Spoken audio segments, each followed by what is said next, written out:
au cœur de nos massifs avec Esprit Montagne et Poma. Le groupe Samsé et l'entrepôt du bricolage vous présentent Esprit Montagne.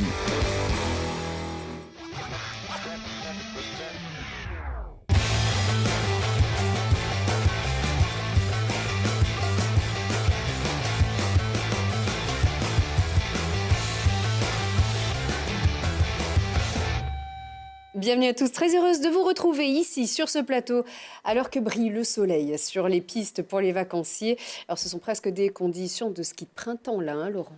Oui, enfin des conditions d'hiver pour la neige et de printemps pour le soleil, donc c'est fabuleux. Absolument. Laurent, bienvenue à toi, rédacteur en chef de Ski Chrono. Les hirondelles, elles sont encore loin. La saison bat donc son plein. Alors, on va faire le bilan des mondiaux de ski alpin. On va tracer les perspectives des mondiaux de ski nordique et puis suivre aussi les événements dans nos massifs et découvrir les innovations en coulisses. Tout de suite, c'est l'actu dans le grand angle.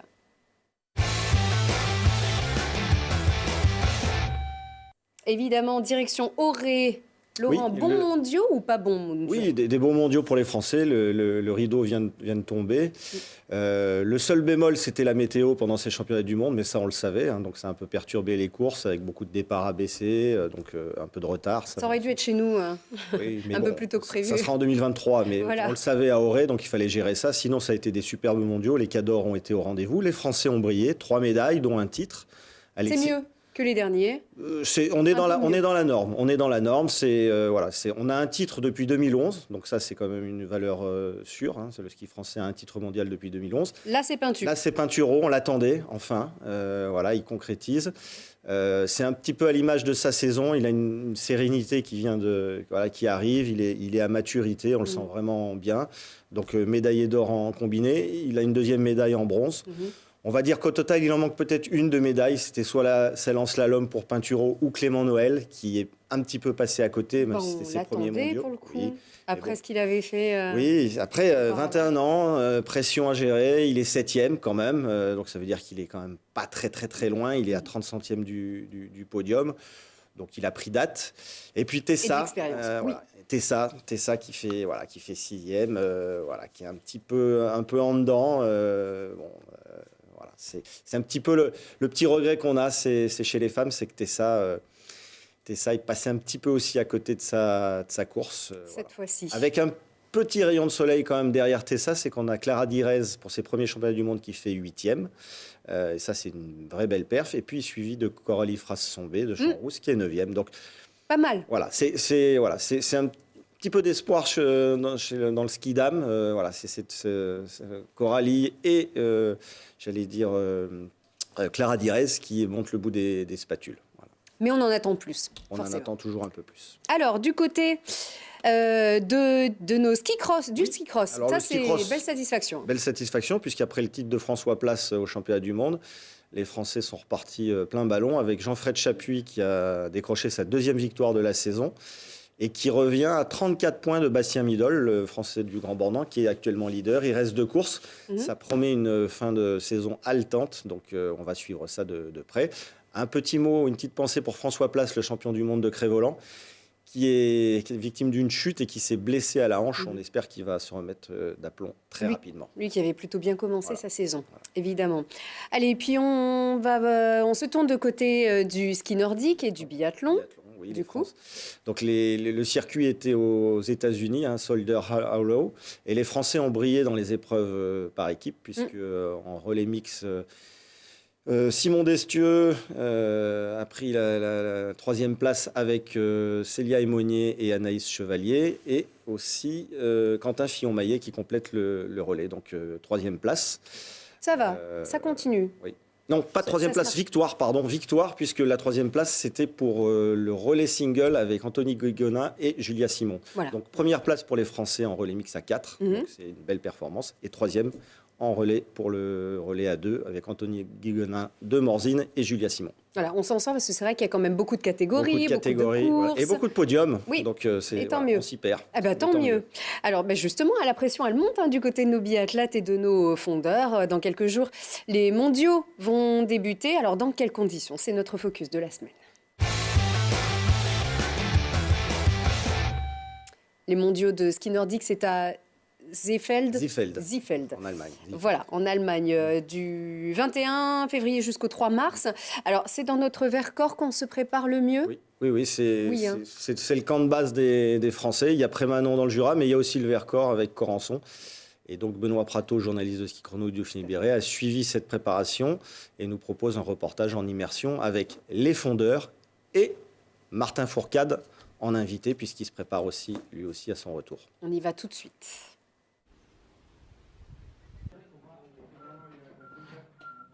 Ça clème ça, non? Non, un bac. Un bac. Ouais. J'ai pas même les balais que j'ai. J'ai écrasé les skis, hein.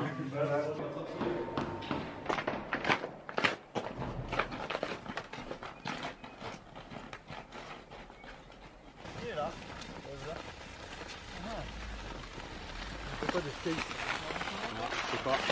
Comme ça, vous arrivez sur la piste de classique là, vous changez, vous repartez sur la skate là.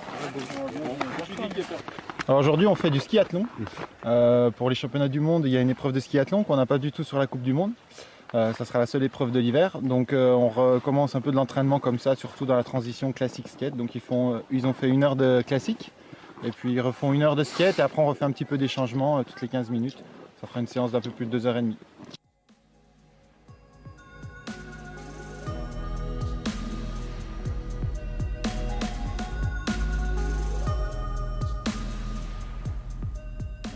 L'idée c'est de skier un peu plaisir, de préparer un peu les mondiaux dans un état d'esprit un peu détendu, se faire plaisir, faire du bon ski. Là on a Corançon, Bois-Barbu, il y a un max de pistes où on peut bien skier. L'idée c'est de préparer correctement, un peu dans la bonne ambiance. On sait qu'ici on est bien dans un camp, c'est vraiment le bon esprit quoi. Oui, le but aussi de ce stage-là, c'est de retravailler un peu ensemble, de se remettre dans un rythme plutôt de volume avec du ski vraiment en plaisir, long et plus tranquille que l'enchaînement des courses comme ils l'ont fait tous les week-ends sur cette saison. On fait globalement, là sur les 15 jours, on fait la première semaine, comme je vous le dis, vraiment du ski long, du volume, et puis après on entre dans des choses plus spécifiques en approchant des courses et on va finir par la Coupe du Monde de Cognes qui finira un peu notre préparation avant d'aller sur les championnats du monde.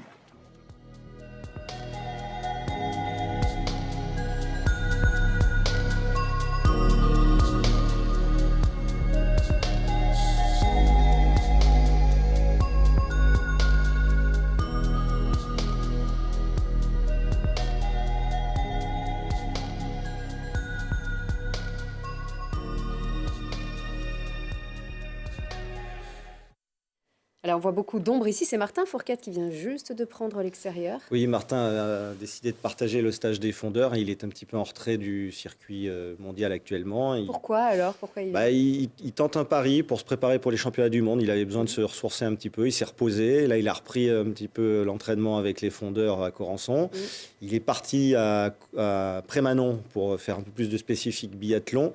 Mais il est tombé malade, donc il a fait un aller-retour, il est revenu un petit peu dans le Vercors et il doit repartir avec Vincent Vitoz à Prémanon pour peaufiner sa préparation pour les championnats du monde à Östersund au mois de mars. Il se ressource à la maison avec les amis. Oui, il a besoin un petit peu de ça, c'est un peu compliqué, donc voilà, il tente une préparation en solo. Bon, on a vu Maurice aussi. Oui, voilà. Oui. Ça fait partie des chances de médaille pour les championnats du monde. Maurice sur le 15, on a les sprinteurs avec Lucas Chavana qui peut faire quelque chose. Et il y a le relais. Le relais français nous a habitués dans les grands rendez-vous à toujours répondre présent. Voilà. Bon, on va suivre ça. C'est dans quelques jours à Seefeld, c'est ça, en Allemagne. Allez, un gros clin d'œil pour finir à notre Benjamin Davy international. Oui, en handiski, 3e médaille d'or. Il est parti pour un grand chelem. C'est un petit peu le Marie Bochet du handiski nordique. Voilà, le fondeur et biathlète du Grand Bornand qui est très efficace. Oui, et qui est aussi très très sympa. Et voilà, qui skie, donc il a une jambe raide en fait. Voilà, c'est ça. Et beaucoup de talent, ce garçon qu'on avait vu, notamment à Autran. À Autran. Voilà, lors des championnats de France handisport. Voilà. Un Voilà. dernier petit mot avant de Ouais, parler allez. des boss, hein, on est Allez. éclectique. Le télémarque avec Phil Lowe, donc de Méribel, qui a 32 ans, va arrêter sa carrière à la fin de la saison là, et qui a remporté un nouveau globe en sprint parallèle. C'est son 12e globe, voilà, 32 ans, une Wow. superbe carrière et qui terminera au championnat du monde en Norvège, le pays du télémarque. Absolument. On est complet là. On est complet. On est très Voilà. bien. Et on est très très bien. Alors du coup, pour enchaîner sur un terrain un petit peu moins plat, effectivement, on va aller sur les bosses. La Coupe de France de ski de boss s'est installée à Saint-Pierre de Chartreuse le temps d'un beau week-end et le temps de redécouvrir cette discipline et aussi de faire la fête avec les champions d'hier et de demain, annonçait-on. On y a envoyé Mathias Arez. Que les amoureux de l'alpin ne déchaussent pas les skis. Ici, on franchit les bosses, on fléchit les genoux et on dévale la piste à toute allure pour finalement s'envoler dans les airs. Certains parlent de sport, d'autres d'art.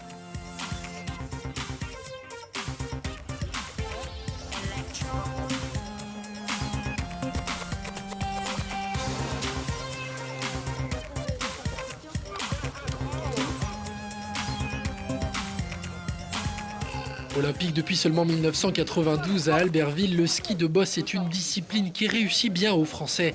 En Coupe de France à Saint-Pierre de Chartreuse, les futurs champions de demain ont fait le spectacle face à un public ébloui et pas seulement par le soleil. On est sur une station familiale, mais avec des jeunes qui sautent de plus en plus de bosses. Donc voilà, ça fait un bon coup de projecteur sur cette discipline-là, avec Perrine Lafont, qu'on connaît bien et qui a fait des podiums aux Jeux Olympiques et à la Coupe du Monde. Voilà, donc ça remet un peu d'actualité en Isère, ce type de pratique. Si l'organisation d'une telle compétition est complexe, c'est parce qu'elle nécessite une préparation minutieuse. Sur 250 mètres, les bosses sont élaborées avec des pelles avant d'être lissées, et cela en plus des 2 tremplins. Pendant le passage, tout est évalué, les 2 sauts, la technique, mais aussi la vitesse, une note globale qui oblige à la perfection.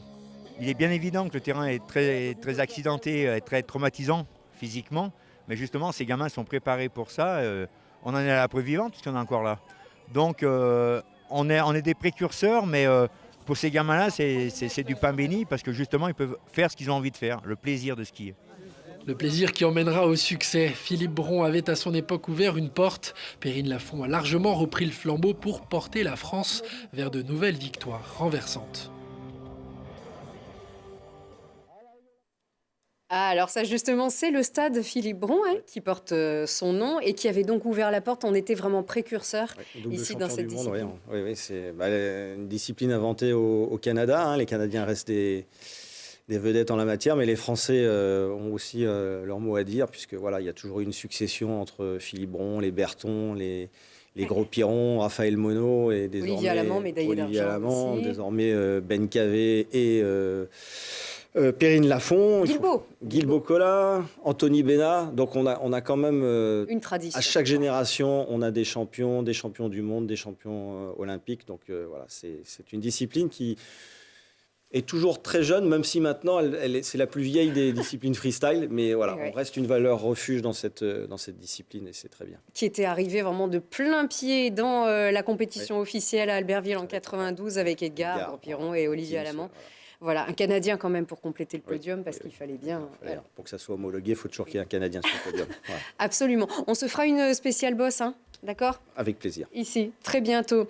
Allez, du côté de nos descendeurs, on avait aussi un médaillé olympique, un champion olympique, Antoine Deneria, qui s'est donc reconverti dans la fabrication de skis. Du coup, il a ses skis, Antoine. Oui, de skis. Des skis de luxe, hein, puisque c'est un produit qui vaut très très cher. Hein, Ouais. des skis en petite quantité, 150 paires pour la première saison qu'il a imaginé avec Alain Zanco, un magicien du ski du côté d'Albertville.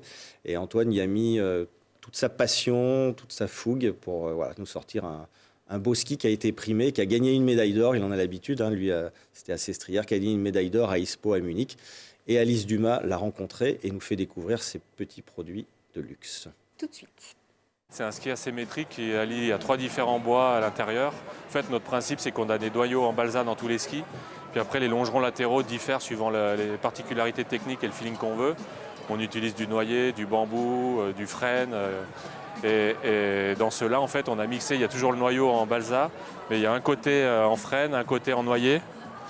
Et en fait, quand on les tourne de côté, on les switch. Il y a un côté qui va bien dans la poudreuse et un côté qui va bien sur la piste.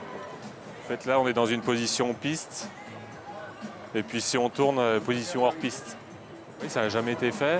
Et puis, c'est surtout l'assemblage des bois qui est très particulier. C'est vraiment du travail qu'il faut faire très finement, avec précision. Et c'est plus que de l'artisanat, c'est de l'ébénisterie, quoi. C'est vraiment un travail très fin à la main. Et on travaille dans un tout petit atelier. Et en fait, vraiment, tous les matériaux les matières premières arrivent à l'atelier. Tout est travaillé à l'atelier.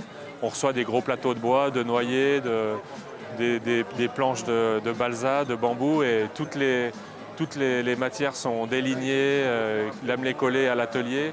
On reçoit des rouleaux de fibres, de carbone. Donc vraiment, de A à Z, tout est transformé à l'atelier. Si aujourd'hui, on me commande une paire de skis où on n'a pas encore fait les éléments, il faut la mouler, préparer les éléments, la mouler, faire toutes les finitions, le vernis, il faut une semaine pour faire une paire de skis. Donc, on est dans l'ébénisterie, presque dans la joaillerie, là, quand même. Ouais. Mais c'est marrant de voir qu'Antoine revient au bois, puisque son papa était charpentier, donc Alain. Et donc voilà, il retrouve ses matières nobles pour ses petits bijoux de ski. À qui s'adressent ces skis-là? Ça s'adresse à des amoureux du ski qui ont un portefeuille bien garni, parce que c'est quand même des paires de skis qui valent très cher. Hein. C'est un bel objet aussi. C'est un bel objet. Donc c'est des amoureux du ski qui veulent se faire plaisir. Parce qu'il est léger, il est aussi très à la fois léger, très ergonomique. Il peut aller partout. C'est vrai que c'est vraiment un petit bijou. Il nous en avait parlé de sa reconversion lorsqu'on l'avait rencontré à Val d'Isère il y a quelques semaines. Ouais. Maintenant, lors de la Coupe du Critérium. Du Monde, le Critérium de la première neige. Reconversion, c'est un pari pour sa reconversion. Oui, mais puis ça fait du bien d'avoir un prix, parce que c'est le prix qui est décerné par ISPO, c'est des experts, donc ça va donner de la légitimité et de la visibilité à cette petite marque qui se monte. Donc c'est mérité et on est très content pour lui. Eh bien, nous aussi, on a été complet, mais un petit coup de cœur pour finir. Parce qu'on a quand même des filles qui ont même cette saison, alors qui effectivement sont plutôt à l'aise sur les pistes, pas toujours devant les caméras aussi, mais en tout cas on rencontre des sacrées belles personnes devant Ski Chrono. Oui, c'est Romane Miradoli. Et oui, allez, on va la regarder, on va la rencontrer off-piste tout de suite. Romane Miradoli, 3, 2, 1.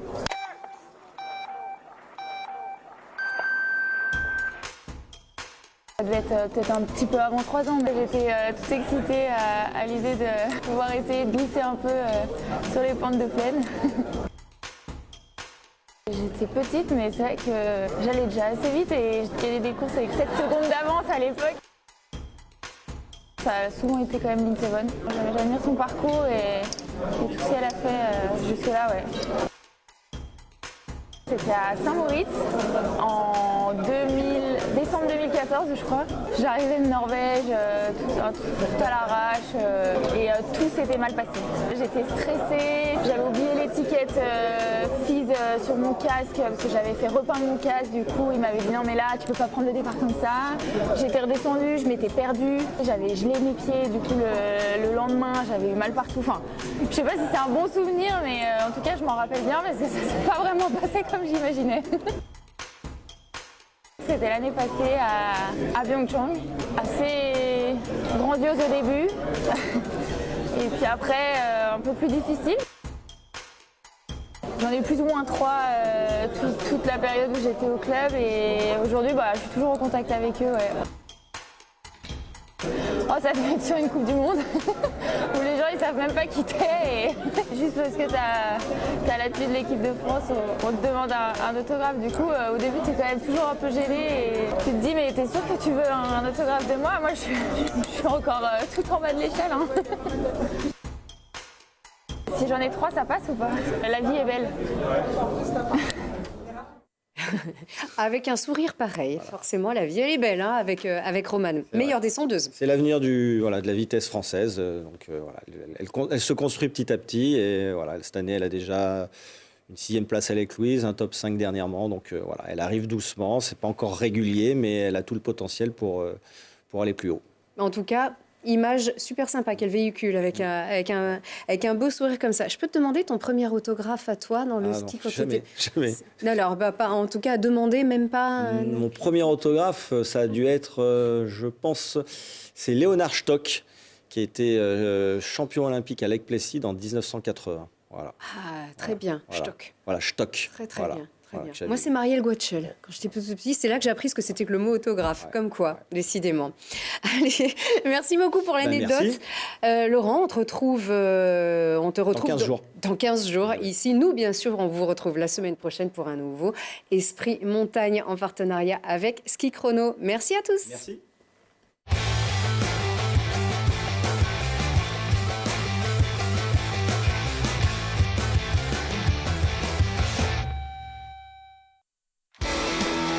Le groupe Samsé et l'entrepôt du bricolage vous a présenté Esprit Montagne.